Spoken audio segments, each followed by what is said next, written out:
ಮಂಡ್ಯ ಜಿಲ್ಲಾ ಮಹಿಳಾ ಕಾಂಗ್ರೆಸ್ನ ಅಧ್ಯಕ್ಷೆ ಶ್ರೀಮತಿ ಶುಭದಾಯಿನಿ ಮಾತಾಡ್ತಾ ಇದ್ದೀನಿ.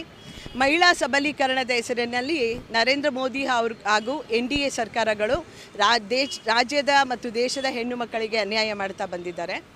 ಅದೇ ರೀತಿ ಈಗ ಮಹಿಳಾ ಮಸೂದೆ ಕಾಯ್ದೆಯನ್ನು ಜಾರಿಗೆ ತರುವಂಥ ಸಂದರ್ಭದಲ್ಲಿ ಡಿಲಿಮಿಟೇಷನ್ ಕಾಯ್ದೆಯನ್ನು ಮುಂದಿಟ್ಟುಕೊಂಡು ದೊಂಬರಾಟವನ್ನು ಆಡಿ ದೇಶದ ಜನರನ್ನು ದಿಕ್ಕು ತಪ್ಪಿಸುತ್ತಿದ್ದಾರೆ.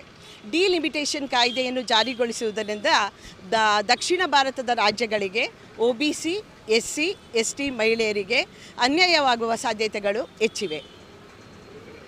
ಅದೇ ರೀತಿ 2023ರಂದು ಸರ್ವಾನು ಪಕ್ಷಗಳಿಂದ ಅಂಗೀಕೃತವಾಗಿರುವಂಥ ಮಹಿಳಾ ಮೀಸಲಾತಿ ಮಸೂದೆಯನ್ನು ಜಾರಿಗೊಳಿಸಬೇಕೆಂದು ರಾಷ್ಟ್ರೀಯ ಕಾಂಗ್ರೆಸ್ ಸಮಿತಿ ಹಾಗೂ ಮಂಡ್ಯ ಜಿಲ್ಲಾ ಮಹಿಳಾ ಕಾಂಗ್ರೆಸ್ ಆಗ್ರಹಿಸುತ್ತಿದೆ.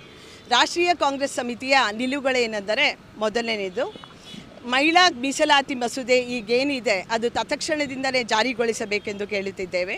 ಎರಡನೆಯದು, ಡಿಲಿಮಿಟೇಷನ್ ಏನಿದೆ ಅದನ್ನು ದೊಂಬರಾಟವನ್ನು ತತ್ಕ್ಷಣದಿಂದಲೇ ನಿಲ್ಲಿಸಬೇಕು ಎಂದು ನಾವೆಲ್ಲರೂ ಕೂಡ ಮಂಡ್ಯ ಜಿಲ್ಲಾ ಮಹಿಳಾ ಕಾಂಗ್ರೆಸ್ ವತಿಯಿಂದ ಆಗ್ರಹಿಸುತ್ತಿದ್ದೇವೆ. ಕರ್ನಾಟಕ ನ್ಯೂಸ್ ಡಿಜಿಟಲ್ ಚಾನಲ್ ಅನ್ನು ಈಗಲೇ ಸಬ್ಸ್ಕ್ರೈಬ್ ಮಾಡಿ. ಧನ್ಯವಾದಗಳು.